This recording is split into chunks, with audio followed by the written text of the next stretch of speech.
ఏదో ఉన్నారు ఏదో ఎవరు నాకైతే ఒక హర్రర్ ఎఫెక్ట్ వచ్చినట్టే ఇస్తుంది. Well hi guys, welcome to my channel. This is Shashikumar and good morning from Hyderabad. ఇవాళ వీడియో వచ్చేసి మనం ఒక హిస్టారికల్ ప్లేస్కి అయితే వెళ్తున్నాము. అది వచ్చేసి భువనగిరి ఫోర్ట్ అన్నమాట. మోస్ట్లీ దీనికి సంబంధించి ఈ వీడియోలో అయితే మంచి ఇన్ఫర్మేషన్ అయితే ఉండబోతుంది. సో లాస్ట్ వరకు అయితే చూస్తూ ఉండండి. చాలా ఇన్ఫర్మేటివ్ వీడియో అనమాట, ఎక్కడ కూడా మిస్ అవ్వకండి. అండ్ మన ఛానల్ కూడా వచ్చేసి 500 సబ్స్క్రైబర్స్ అయితే రీచ్ అయ్యారన్నమాట. సో దీనికి సంబంధించి కూడా ఒక త్వరలో మీకు ఒక చిన్న వీడియో అయితే వస్తుంది. అంటే మీకు ఇంత ముందు చెప్పాను కదా, ఒక ఇంపార్టెంట్ అప్డేట్ అయితే ఇవ్వబోతున్నా అని చెప్పి. సో దానికి సంబంధించి అయితే త్వరలో అయితే అప్డేట్ అయితే రాబోతుంది. సో వీడియో ఎండ్ వరకు మాత్రం ఎక్కడ కూడా మిస్ అవ్వకుండా చూడండి. ఇలాగే సపోర్ట్ చేస్తూ ఉంటారని కూడా నేను అనుకుంటున్నా. సో ఇంకా లేట్ లేకుండా డైరెక్ట్ ఆ ఫోర్ట్ కార్డ్కి వెళ్ళిన తర్వాతనైతే వీడియో అయితే రికార్డ్ చేస్తాను. Stay tune. ఈ రూట్ లో వస్తుంటే మనకైతే ఇక్కడ ఒక టిఫిన్ షాప్ కనిపించింది. ఇక్కడ మేమైతే తిన్నాము. టేస్ట్ అయితే అద్దరింది, చాలా బాగుంది టేస్ట్ కూడా. మీరు కూడా ఎప్పుడైనా ఇటు వచ్చినప్పుడు ట్రై చేయండి, బాగుంటది. ఫైనల్ గా మనమైతే దగ్గరికి అయితే వచ్చేసినాం. ఆల్మోస్ట్ ఒక 2 hours జర్నీ తర్వాత మనమైతే రీచ్ అవ్వడానికి దగ్గరలో అయితే ఉన్నాం. ఇంకా 2 kilometers నాకు తెలిసి కూడా మీకు ఎదురుగా అయితే కనిపిస్తుంది కదా, ఏదో ఉన్నారు ఏదో ఎవరు. సో మీకు ఎదురుగా కనిపిస్తుంది కదా, అదే అన్నమాట Bhuvanagiri fort, historical place. So అక్కడికి దగ్గరికి వెళ్ళి అయితే చూపిస్తాను నేను ఇంకా మీకు. సో ఫైనల్గా మనమైతే రీచ్ అయిపోయినాం. ఇదే అన్నమాట కొండ. అడి అమ్మ ఎట్లుందో చూడండి, దగ్గర నుంచి చూస్తే పిచ్చెక్కిపోతుంది. ఇక పైకి వెళ్తే ఎట్లుంటుందో మొత్తం ఒకసారి అయితే పైకి వెళ్ళేటప్పుడు మనం వీడియోని అయితే రికార్డ్ చేసేద్దాం. మోస్ట్లీ ఇదే అన్నమాట టెంపుల్. సో ఇది మనకి ఒక సైడ్ నుంచి చూస్తే తాంబేల్ లెక్క, ఇంకో సైడ్ నుంచి చూస్తే ఏనుగు లెక్క అయితే ఉంటుంది. సో అక్కడికి వెళ్ళిన తర్వాత వీడియోని అయితే స్టార్ట్ చేస్తా, మొత్తం అయితే ఎక్స్ప్లోర్ చేసేద్దాం. ఇంకా లేట్ లేకుండా వీడియోని అయితే కంటిన్యూ చేసేద్దాం.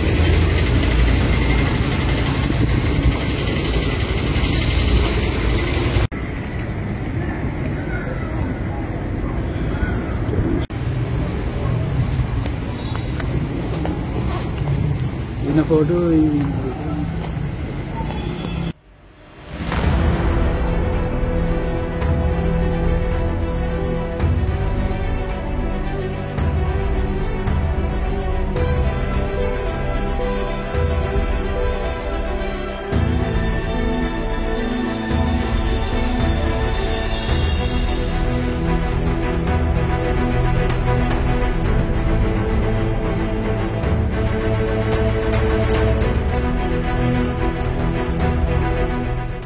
సో మనం స్టార్టింగ్ లో చూసినట్టే మనకైతే 2 విగ్రహాలు అయితే ఉంది. ఒకటి వచ్చేసి సర్వై పప్పన్న గౌడ్కి సంబంధించి విగ్రహం, అది ఇక్కడ ఎందుకు ఉందో నేనైతే తర్వాత చెప్తాను. ఇంకొకటి వచ్చేసి విగ్రహం ఉంది, ఆ దేవుడి విగ్రహం. అది ఎవరు అనేది నాకైతే ఖచ్చితంగా తెలియదు. మీరు ఎవరికైనా తెలిస్తే కింద కామెంట్ సెక్షన్ లో మెన్షన్ చేయండి. సో మనం కొంచెం మీదికి రాగానే మనకైతే ఇక్కడ ఒక చిన్న ప్లేస్ అయితే కనిపించింది. సో ఈ ప్లేస్ ఎందుకు ఉందంటే, ఇక్కడ సైనికులు ఎవరైనా శత్రువులు వస్తున్నారేమో అని ఇక్కడ నుంచి చెక్ చేసి పైకి అయితే సిగ్నల్స్ పంపించేవారు అనమాట. అలా శత్రువుల మీద దాడి చేయడానికి అయితే వీలు ఉండేటట్టు ఉంది. సో దగ్గరికి వెళ్ళి అయితే చూడండి మీరు ఎలా ఉంటుంది అనేది. సో ఇక్కడ మనకైతే కొన్ని హోల్స్ లాగా కనిపిస్తున్నాయి కదా, వాళ్ళు అప్పట్లో హైట్ ఉండేవాళ్ళు, మనం ఇప్పుడంటే గిడ్డగలం. సో అట్లా ఉండడం వల్ల మనకైతే ఇక్కడ నుంచి అయితే శత్రువులు ఎవరెవరు వస్తున్నారు అనేది ఇక్కడ నుంచి చూసి పైకైతే సిగ్నల్స్ పంపించేవారు. మీకు కనిపిస్తుంది కదా హోల్స్.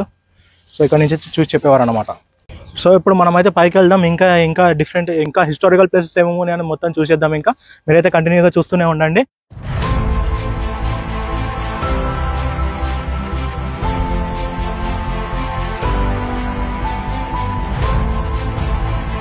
ఒకసారి అక్కడ చూడండి, అక్కడ చిన్నగా వినాయకుడు విగ్రహం అయితే ఉంది కొండ మీద. అక్కడికి వెళ్ళొచ్చు కానీ మనం స్లిప్ అయి కింద పడ్డామంటే బుగ్గగాలం అయిదాం. సో చూసుకుని అయితే వెళ్ళొచ్చు కానీ ఇప్పుడు ప్రెసెంట్ అయితే వెళ్ళలేం. సో మీకైతే విగ్రహం కనిపిస్తుంది కదా, అక్కడ వినాయకుడి విగ్రహం అయితే ఉంది. ఇంకా పైకి నేను చూసేద్దాం మొత్తం. సరే చూడండి మొత్తం ఎట్లా అయిపోయిందో, కోట అంతా చెట్లతోని పుట్లతోని మొత్తం నిండిపోయింది. ఇంకా మీదకి ఎక్కాలి. అక్కడ చూసారు కదా గోడ మీద మనకి వెంకటేశ్వర స్వామి నామాలు అయితే ఉన్నాయి. చూద్దాం పైన మన టెంపుల్స్ ఉన్నాయేమో. ఇంకా ఇక్కడ నుంచే మనకైతే మెయిన్ కథ అయితే స్టార్ట్ అవ్వబోతుంది. కోటలోకి అయితే ఎంటర్ అవ్వబోతున్నాం. చూడండి లోపల కోట ఎలా ఉందో, పెద్ద పెద్ద రాళ్లతో బాగా నిర్మించారు. ఒకసారి మొత్తం అయితే చూడండి ఎట్లుందో. యాక్చువల్గా ఇది ఎందుకంటే మనకు అక్కడ చిన్న హోల్ ఉంది చూడండి, అక్కడి నుంచి ఆడ నిలబడి ఇక్కడ ఇటు స్ట్రైట్ మీదకి వెళ్తే శత్రువుల మీదకి వెళ్ళిపోవచ్చు అనమాట. సో అట్లాంటిది ఒక చిన్న స్వరంగం అది. సో మీదకి ఎక్కకుండా ఉండడానికి పైనుంచి అయితే ఆయిల్ ఇక్కడ పోసి శత్రువులందరినీ మట్టి గడవడానికి అయితే ఇక్కడ పోసేటోళ్ళు అనమాట. సో అలా శత్రువులందరూ కింద పడికి కాలు చేతులు ఇరగొట్టుకునే వాళ్ళు అనమాట. ఇది వచ్చేసి మనకి మెయిన్ గేట్.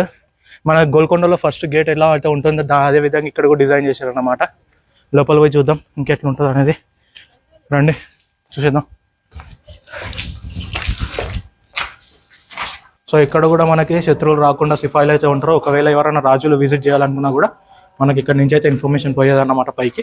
పద ఇంకా చూద్దాం ఇంకా పైన ఏమేమి ఉన్నాయో. చాలా రహస్యాలు దాచుకున్నాయి సార్. సో అక్కడ మనకు ఫస్ట్ ఎంట్రీలో ఏదైతే ఉందో అక్కడ మీరు అంటే మనకి ఎట్లా అంటే సింపుల్గా మన భాషలో చెప్పాలంటే ఆడొక ఎంట్రన్స్ ఉంది కదా, అక్కడ మనకి ఇన్విటేషన్ వచ్చినప్పుడు ఆడ చూపెట్టుకుని తర్వాత ఇక్కడ ఇన్ఫర్మేషన్ ఇచ్చిన తర్వాత ఇక్కడ ఇంకొక గేట్ అయితే ఓపెన్ చేస్తారు. అదొకటి. ఇంకొకటి వచ్చేసి మనకి శత్రువులు ఎప్పుడన్నా సరే అటాక్ చేసినప్పుడు ఫస్ట్ గేట్ దాటుకొని ఇక్కడ దాకా రాకుండా ఇక్కడికి వచ్చినా కానీ కూడా ఇది కూడా ఇక్కడ ఆపేయచ్చు అని చెప్పి ఇంకొక గేట్ని అయితే నిర్మించారు. ఇక్కడ కూడా సిపాయిలు సైనికులు అయితే ఉంటారు. చూద్దాం ఇంకా పైన ఏమేమి ఉన్నాయి అనేది. నాకు ఎట్లుందంటే ఏదో హర్రర్ అంటే హంటింగ్కి పోతున్నట్టే ఉంది నాకు ఈ ఫీల్. మొత్తం అసలు ఏం లేవు, చుట్టుపక్కల ఒక మనిషి కనబడతలేడు. అరే అటు ఏదో ఉంది చూడండి ఒకసారి. పదండి చూద్దాం ఒకసారి పైకి వెళ్ళి ఏమున్నాయి అనేది. ఇక్కడ జాగ్రత్తగా చూసుకుని ఎక్కాల్సి వస్తుంది, ఎందుకంటే ఎక్కడ ఏముంటే అర్థమవుతలేదు. నాకైతే గజగజమంటుంది. బట్ అడ్వెంచర్ చేయాలంటే తప్పదు, ఇవన్నీ రిస్క్ తీసుకోక తప్పదు. మన సైనికులు ఇక్కడ నిలబడి శత్రువులు ఎవరెవరు వస్తున్నారు, ఎక్కడి నుంచి వస్తున్నారు, ఎలా అటాక్ అవుతుంది మొత్తం ఇక్కడ చూసి ఒకవేళ ఫస్ట్ గేట్ దాటుకొని వచ్చిర్రు అంటే మా నోళ్ళు ఇగో ఇక్కడ నిలబడి బందూకు బట్టి డి అని కాల్చేవారు అనమాట. సో ఇక్కడ ఉన్న హోల్స్ ఏవైతే ఉన్నాయో ఇందులో నుంచి చూసి ఫిరంగిలు ఆయిల్ అన్ని పెట్టి కాల్చేవారు. సో ఇక్కడ మనకైతే ఫిరంగిలు లేవు, బట్ ఫిరంగిలు పెట్టేవారు అప్పట్లో. ఆయన తీసేసినట్టున్నారు. ఇక్కడ పెద్ద పెద్ద హోల్స్ ఉన్నాయి కదా, ఇందులో నుంచి అయితే చూసి కాల్చేవారు అన్నమాట. ఆయిల్ కూడా పోసేవారు శత్రువుల మీదకి ఎక్కకుండా. పదండి ఇంకా ఉన్నాయి కథ. సో ఇక్కడ మనకైతే ఇంకొకటి ఏదో గుహలాగా ఉంది. సో చూద్దాం ఇదేంటా అనేది. లోపలికైతే పోదాం. మొత్తం ఏంటంతా కచ్చరాకుండా చేసి పడేసిర్రు ఇదంతా. జాగ్రత్తగా అయితే వెళ్ళాలి లోపలికి. ఏందబ్బా ఇది? ఇది నాకు తెలిసి ఇక్కడ గుర్రాలను ఉంచేవారేమో. అక్కడ ఇంకొక డోర్ అయితే ఉంది. మేబీ అక్కడి నుంచి శత్రువులు ఎవరైనా వస్తున్నారో లేదో అని చెక్ చేసేవారేమో. అక్కడ కూడా ఒక సైనికుడు ఉంటాడు. గోడలు అయితే చూడండి ఎలా కట్టిర్రో, మొత్తం అసలు అన్ఎక్స్పెక్టెడ్ ఇది. సో ఇక్కడ ఈ గుహ చూస్తుంటే నాకైతే రెండు విధాలుగా అనిపిస్తుంది. ఒకటి వచ్చేసి శత్రువులు దాడి చేసినప్పుడు తప్పించుకోవడానికి ఒకటి, లేదా శత్రువుల మీద దాడి చేయడానికి. మనకి బాహుబలి సినిమాలో చూపెడతారు చూడండి, ఇట్లా వదిలంగానే మంట లాంటివి కిందికి వచ్చి పడుతుంటాయి కదా రాళ్ళ టైపు. సో అదొకటి. ఆ రెండిట్లకి ఏదో ఒకటి అయ్యి ఉండొచ్చు. ఆయిల్ కూడా ఇందులో నుంచి వేసి శత్రువుల మీద అయితే దాడి చేయొచ్చు, చెప్పలేం ఏది అనేది. కాకపోతే చూస్తుంటే కొంచెం అట్లనే కనపడుతుంది. ఆ మూడిట్లోకి వెళ్ళి ఏదో ఒకటి అయితే ఖచ్చితంగా అవ్వచ్చు. ఒకసారి ఇది ఒకసారి చూడండి ఎలా ఉందో ఎంట్రన్స్. ఇది కూడా ఒక ఎంట్రన్స్. నాకు తెలిసి ఇక్కడ అయితే రెండు గేట్లు ఉండేటివి, ఇటుపక్క అక్కడ ఒకటి. చూడండి ఒకసారి గుర్తులు ఉంటాయి మీకు ఆనవాళ్ళు మొత్తం ఎలా ఉందో. సో అక్కడ మనకు కనబడుతుంది కదా బస్ స్టాప్, అదే మనకు బస్ స్టాప్. ఆడ దిగి దాని వెనకాలనే ఉంది కొండ. మీరు వచ్చేయచ్చు రావాలనుకున్న వాళ్ళు. అంత అడ్వెంచర్ చేసేసిన తర్వాత పైన చూడండి ఎంత ఓపెన్గా ఉందో. పైకి రండి చూద్దాం. సో ఇక్కడ దాకైతే మనం వచ్చినాం. చెప్పులు కానీ షూస్ కానీ ఎవరైనా వేసుకొని వస్తే జాగ్రత్తగా అయితే ఎక్కండి, ఎందుకంటే ఎక్కడ జారుతాయో ఎక్కడ వర్తమో తెలీదు. మొత్తం ఎక్కడ చూడు డేంజరే. జాగ్రత్తగా అయితే ఉండండి. ఇప్పుడు మనం కథలోకి వెళ్తే, కథ చెప్పే ముందైతే ఎక్స్ప్లోర్ చేసుకుందాం. చెప్తా కథ ఇంట్రెస్టింగ్ ఉండాలి కదా మొత్తం.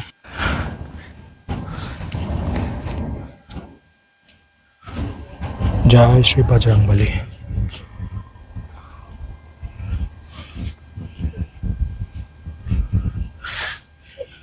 సరే చూడండి ఆంజనేయ స్వామి విగ్రహాన్ని ఒక రాతి మీద అయితే చెక్కారు. బట్ అది వచ్చేసి సగం విరిగిపోయినది, ఎప్పటిదో కదా యుద్ధాలలో విరిగినట్టున్నది అది. సో ఇది వచ్చేసి మొత్తం భువనగిరి. ఇది వచ్చేసి తెలంగాణ రాష్ట్రంలోనే నల్గొండ జిల్లాకు సంబంధించింది అన్నమాట భువనగిరి వచ్చేసి. సో ఇది వచ్చేసి మనకి కాకతీయ కాలంలో కట్టిరన్నమాట. ఇదంతా ఒక ఏకశిల రాతి మీద అయితే నిర్మించారు ఈ కోటని అయితే. ఏకశిల రాతి అంటే మనకి ఇది వచ్చేసి ఒక సైడ్ నుంచి చూస్తే తాంబేల్లాగా ఉంటుంది, ఇంకో సైడ్ నుంచి చూస్తే పడుకున్న ఏనుగులాగా అయితే ఉంటుంది అన్నమాట. ఈ కొండను చూసారు కదా, ఇది వచ్చేసి మనకి చాళుక్య వంశానికి చెందిన పాలకుడు త్రిభువన మల్ల విక్రమాదిత్య గారు ఎవరైతే ఉన్నారో ఆయన ఏకశిల కొండ మీద అయితే ఈ కోటను అయితే నిర్మించారన్నమాట. సో దీనికి సంబంధించి మీరైతే ఆనవాళ్ళు మీరు చూడొచ్చు. ఇంకా మీకు దగ్గరికి వెళ్ళి అయితే చూపిస్తాను, చూద్దాం ఇంకా. సో దీనికి సంబంధించి అంటే ఇంకా చెప్పాలంటే అప్పుడు త్రిభువనగిరి అనే పేరు అయితే ఉండేది. రాను రాను కాలక్రమం ప్రకారంగా ఇది వచ్చేసి భువనగిరిగా అయితే మారిందన్నమాట. చూద్దాం ఇంకేమేమి ఉన్నాయి అనేది ముందు. సో దీని లోపల ఏముందో చూద్దాం రండి. ఇది నాకు తెలిసి ఇవి సైనికులు నివాసం అనుకుంటా, వాళ్ళు రెస్ట్ తీసుకోవడానికి. ఇవన్నీ మొత్తం శిథిలం అయిపోయింది. సో మొత్తం చూస్తుంటే మీకే అర్థమవుతుంటుంది ఎంత బాగుందో. సో ఈ నుంచి చూడండి మొత్తం సిటీ అలాగే అనిపిస్తుంది, ఎంత అందంగా ఉందో సిటీ మొత్తం. కన్న చూపు మేర వరకు మొత్తం సిటీ ఎలా ఉందో, ఎంత క్లియర్గా ఉందో కనిపిస్తుంది మనకైతే. సో దీని లోపల కూడా చూసేద్దాం. నాకు తెలిసినంత వరకు ఇది మాత్రం ఖచ్చితంగా గుర్రపుశాలనే. ఎందుకంటే ఇక్కడ సైడ్కి వాల్స్ లాగా కనపడుతున్నాయి గ్యాప్లలో, దాని మధ్యలో ఒకటి పెట్టి కట్టేస్తారు గుర్రాలని. ప్లస్ ఇంకోటి ఏంటంటే కొంచెం అంటే వెలుగు కోసం మంటలను కూడా పెట్టేవారు. పైన స్లాబ్ అయితే లేదు చూడండి మొత్తం. సో ఇక్కడ చూసారు కదా, అప్పట్లో వాళ్ళు వాటర్ స్టోర్ చేసుకోవడానికి ఒక చిన్న కుంటలాగా అయితే నిర్మించుకున్నారు. ఇక్కడికి సైనికులు గుర్రాలు వచ్చి తాగేవారు అన్నమాట. ఇక్కడ ఇదనే కాదు, చాలా కట్టడాలు అయితే కట్టారు. ఇక్కడ ఒకటి, పైన ఒకటి, ఆ పైన ఒకటి, ఆడ ఒకటి. సో అప్పట్లో వీళ్ళ సిస్టమ్ చూడండి ఎంత బాగుందో. మనకి ఇప్పుడు ఏడా అంత లేదు కానీ అప్పటి సిస్టమ్ మాత్రం చాలా బాగుంటుండే. అప్పట్లో వాటర్ అంటేనే చాలా ప్యూర్గా వచ్చేటివి, ఇప్పుడు అంటే అంత కాదు. అప్పట్లాగా ఇప్పుడు ఉండుంటేనా చాలా బాగుంటుండే. నాకైతే ఓల్డ్ కాలం ఏదైతే ఉందో అదే చాలా బాగా నచ్చుతుంది. చూద్దాం ఇంకా పైన ఏమేమి ఉన్నాయి అనేది.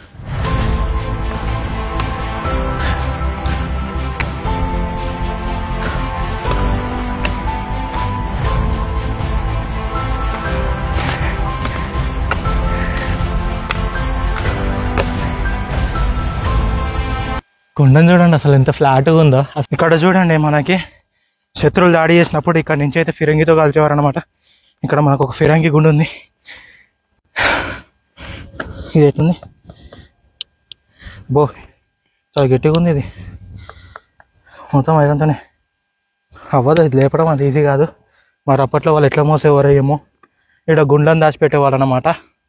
దీంట్లో నుంచి కరెక్ట్గా శత్రువులు ఎటు వస్తున్నట్టు చూసి గురి కాల్చేవారు. ఇటు చూసారు కదా మనకి ఇక్కడైతే స్టెప్స్ అయితే ఉన్నాయి, పైకి వెళ్ళడానికి సైనికులు ఇటు నుంచి అయితే వెళ్ళేవారు. ఇటు రండి చూద్దాం ఇంకా ఏమేమి ఉన్నాయా ఇటు పక్క. ఓ జాగ్రత్తగా చూసుకొని రా బాబాయ్, జారినాయి అంటే చక్క దాంట్లో పడతాము, బయటికి కూడా రాలేము, ముందే చెప్తున్నా.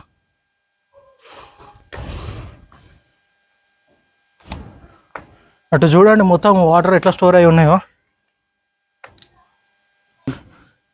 సో ఇక్కడ చూసారు కదా ఈ వాటర్ ఏవైతే ఉన్నాయో, నాకు తెలిసి రాజుల అప్పుడు తాగడానికి వాడుకునేవారో లేకుంటే స్నానానికి వాడుకునేవారు అర్థమవుతలేదు. మొత్తం మనకి ఇక్కడ నుంచి చూస్తే ఇది ఏదైతే ఉందో ఇక్కడైతే నిలబడి చూసేవారు అన్నమాట. మోస్ట్లీ నాకు తెలిసినంత వరకు అయితే తాగడానికో లేకుంటే స్నానానికో వాడుకునేవారు వీటిని. చూద్దాం ఇంకా చుట్టుపక్కల ఏమేమి ఉన్నాయి అనేది. ఇదే మనకి మెయిన్ కోట, ఇందులోనే రాజువారు నివసించేవారు, రాజువారు కానివారు. లోపలికి వెళ్దాం, చూద్దాం ఎటు నుంచి ఎంట్రీ ఉందో. ఇక్కడ చూస్తే ఇటు నుంచి ఉంది, అటు నుంచి ఉంది. మనం ఎటు నుంచి అయితే పోవచ్చు, బట్ ఇటు నుంచే పోదాం మనం. చూద్దాం ఎలా ఉంటుంది అనేది. ఈ మెట్లను చూసారా, ఆల్రెడీ కూలిపోయి ఉంటే వీటిని అయితే రీసెంట్గా కట్టినట్టు కనపడతా ఉంది మెట్లు. లోపలికి అయితే వెళ్ళిపోదాం. హలో రాజుగారు, లోపలికి రావచ్చా? With your permission please.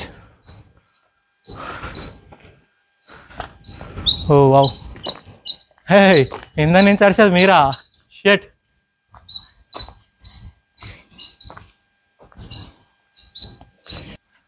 బయటికి వస్తున్నాం, బయటికి పోతున్నాం. చూస్తుంటే ఓయమ్మా, oh my God, oh my God.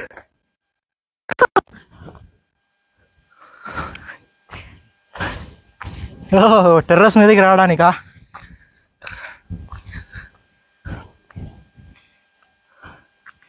మొత్తం చూడండి అసలు ఈ టెర్రస్ మీద కూడా నిల్చొని పెట్టి చూసేటోళ్ళు.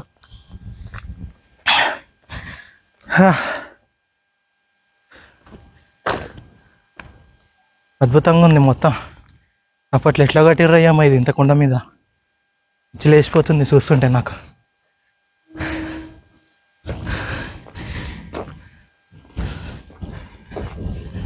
ఇటు నుంచి కూడా ఉంది కిందికి దిగడానికి మీదకి ఎక్కడానికి.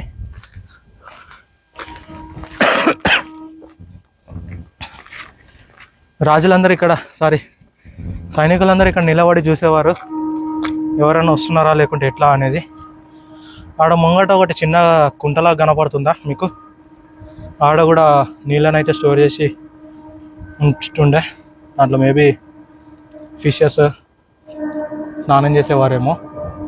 చూద్దాం. అక్కడ ముంగట ట్రైన్ పోతుంది మనకి, గూడ్స్ ట్రైన్.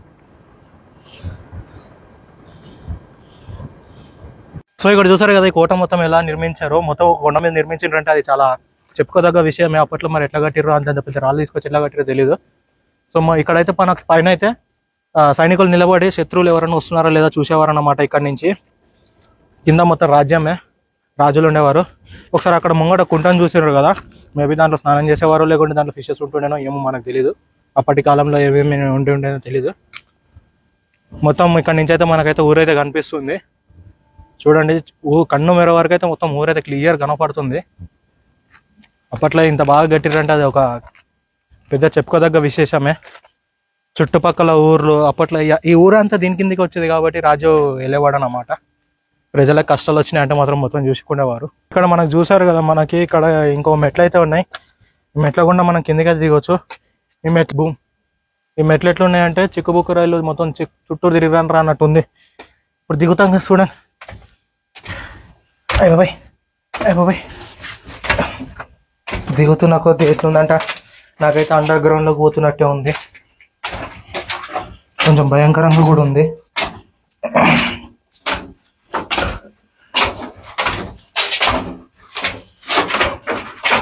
ఓయమ్మా, కళ్ళు తిరుగుతున్నాయి. మొత్తానికి అయితే బయటకు వచ్చినాం. సో శత్రువులు దాడి చేస్తున్నారంటే ముందుగా సైనికులందరూ ఇందులో నుంచి పైకి వెళ్ళిపోయి పైన అంతా అరేంజ్ అయితే చేసుకునేవాళ్ళు. ఈడ కూడా సైనికులు ఉండేవాళ్ళు గుహలో కూడా. ఇక్కడ మీకు తెలియని ఇంట్రెస్టింగ్ న్యూస్లు ఏంటంటే ఈ కొండ ప్రాంతాలలో చాలా వరకు గృహాలు అయితే ఉన్నాయన్నమాట. కాకపోతే అవన్నీ ఎక్కడికి వెళ్తాయి, ఏడికి వెళ్తాయి అనేది ఇంతవరకు ఎవ్వరు కనిపెట్టలేకపోయారు. చాలా ట్రై చేస్తారు కానీ ఎవ్వరు కూడా కనిపెట్టలేకపోయారు. సో మీరే అర్థం చేసుకోవచ్చు ఇది ఎంత పెద్దది అనేది. చెప్పాను కదా, ఒక సైడ్ నుంచి దునికి తాంబేలాగా, ఇంకో సైడ్ నుంచి దునికి ఏనుగులాగా కనపడుతుంటుంది. అప్పట్లో దీన్ని నిర్మించిండ్రంటే వాళ్ళకి దండం పెట్టచ్చు. సో ఇప్పుడు మెయిన్ స్టోరీలోకి వస్తే మనకి అప్పుడు విక్రమాదిత్య వారు దీన్ని పాలించేవారు అన్నమాట. దాని తర్వాత గోల్కొండలో మొఘలులు అయితే దాన్ని పాలించేవారు. అప్పట్లోనే మొఘలులు కూడా దీన్ని అయితే పాలించేవారు అన్నమాట. ఆ తర్వాత ఏం జరిగిందంటే, సో కింద మనం విగ్రహం చూసాం కదా సర్వయ్య పప్పన్న గౌడ్, ఆయన ఈ మొఘలుల్ని ఎదిరించి ఆయన దీన్ని స్వాధీనం చేసుకుని అప్పట్లో ఆయన దీన్ని ఏలేవారు అన్నమాట. అలా ఆ విగ్రహాన్ని కింద ప్రతిష్ఠించారు. ఓ ఇటు చూసారు ఒకసారి, ఇటు రండి మీరు. ఈడ ఏదో గృహ ఉంది, మెల్లగా మెట్లు మాత్రం భారీ ఎత్తున కట్టిర్రు. ఓ వావ్, ఓకే. నాకు తెలిసి oh my God, this is unbelievable. నాకు తెలిసి ఇక్కడ స్టోరేజ్ చేసేవారు అనుకుంటున్నా. సో ఇక్కడ చూసారా, ఇది వచ్చేసి నాకు తెలిసినంత వరకు నెయ్యిని, ధాన్యాలని దీంట్లో అయితే పెట్టేవారు అనుకుంటున్నా. మొత్తానికి అయితే బూడ్ చేశారు, మరి చూడాలి. అంటే అప్పట్లో దాచిపెట్టేవారు అని అనుకుంటున్నా. చూస్తుంటే ఇదంతా చూస్తుంటే ఒక రూమ్ లాగా అయితే కనిపిస్తుంది చూడనీకి, బట్ ఎంట్రీ ఎట్ నుంచి ఉందనేది తెలుస్తలేదు మనకి. సో నాకు తెలిసినంత వరకు దీంట్లోనైతే దాచిపెట్టారు అనుకుంటున్నా, నేను దీంట్లోనే దాచిపెట్టేవారు అనుకుంటున్నా. మొత్తం రాను శిథిలం అయిపోయింది, మొత్తం బూడి చేస్తారు దీని లోపల. నాకు తెలిసి దీంట్లోనే స్వరంగాలు ఉన్నట్టున్నాయి. మొత్తం బూడి చేయడం వల్ల మనకైతే ఏం అనిపించట్లేదు, అసలు ఉందా లేదా కూడా అనిపించట్లేదు, అలా తయారైంది. సో మొత్తం కోటనైతే ఒకసారి చూడండి.